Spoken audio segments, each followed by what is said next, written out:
Good morning, all of you. So, today I'm going to teach you a new chapter that is Control Your Anger, which is chapter number 12 of a moral science book.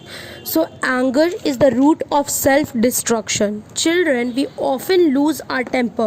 हम लोग हमेशा अपना temper खो देते हैं. This happens when we are angry, and we get angry when things do not happen the way we want them to. Everyone gets angry. It is not unnatural to get angry. सब कोई को गुस्सा आता ही है. It's not unnatural, it's natural. Although anger is a negative emotion, sometime it can even be a good thing. For instance, when a person is treated unfairly, anger can help him to stand up for himself. It can help him to defend himself. However, most of the time our anger only harms us. ज़्यादातर हमारा जो गुस्सा है वो हमें क्या करता है? हार्म करता है. This is because when we are angry we yell and scream. YELL, yell का मतलब चिल्लाना. जब हम लोग गुस्सा होते हैं, जब हम लोग एंगर में होते हैं, then we shout, we yell, we scream, and this is how we show our anger. We may even want to hit the person who is right before us at that time.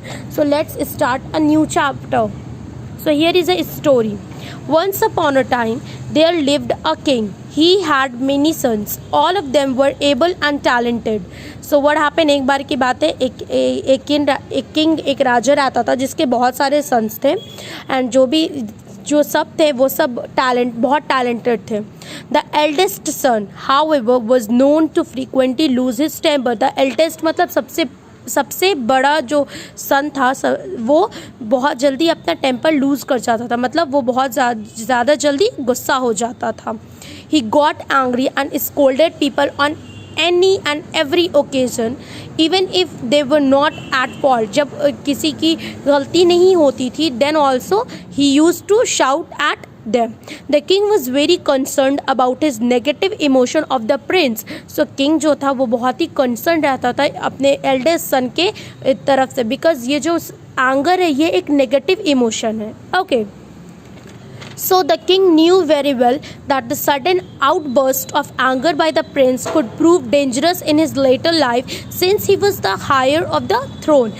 तो ये जो king है वो बहुत ही परेशान इसलिए रहता था क्योंकि उसके बाद जो गद्दी, जो थ्रोन पे बैठ सकता है, वो इसका एल्डेस्ट सन है, जो अपना जो नेगेटिव इमोशन जो बहुत रखता है एंड जो अपना एंगर कंट्रोल नहीं कर पाता.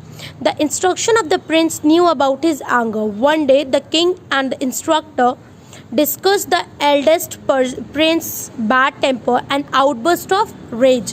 So एक दिन किंग और इंस्ट्रक्टर जो है वो लोग प्रिंस के आउटबर्स्ट के बारे में बात कर रहे थे. On the king's advice, the instructor made a plan. King के एडवाइस से जो इंस्ट्रक्टर था वो एक प्लान बनाता है.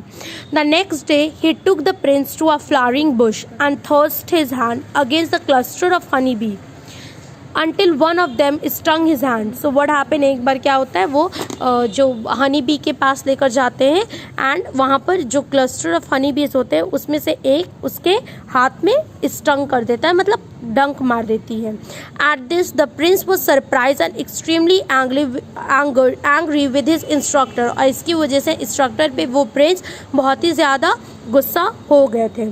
सो in rage he shouted at his instructor, I am going to complain about you to my father. मैं अपने फादर से तुम्हारा कंप्लेन करूँगा. The instructor replied, when you tell your father about your pain, tell him about the insects as well. जब आप अपने pen के बारे में बताओगे तो इंसेक्ट्स के बारे में भी बताना. About whom? Asked the prince. Then prince asked, किसके बारे में? Look at this bee and tell him about its situation also, said the instructor. So instructor ने क्या बोला कि बी के बारे को देखिए और इसके सिचुएशन के बारे में भी you have to say to the king.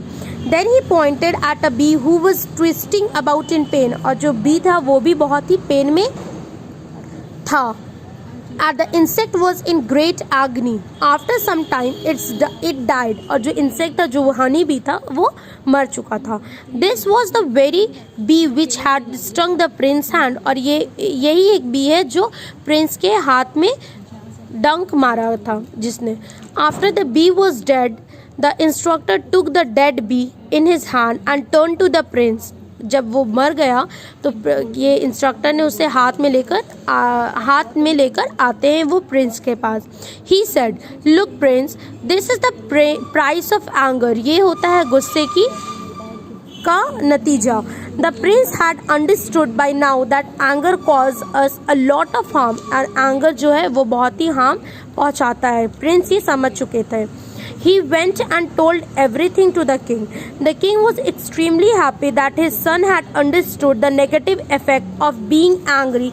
Later, when he grew up and became the king, he was known for his wise and calm nature. So, what is the moral of this story? That everyone gets angry when things do not happen according to our wish, but we should control our angriness. We can discuss the reason of our anger with an adult, and there are many other ways to control our anger. Understood? So what is your homework? I'll be giving you difficult words. You'll write in your moral science copy.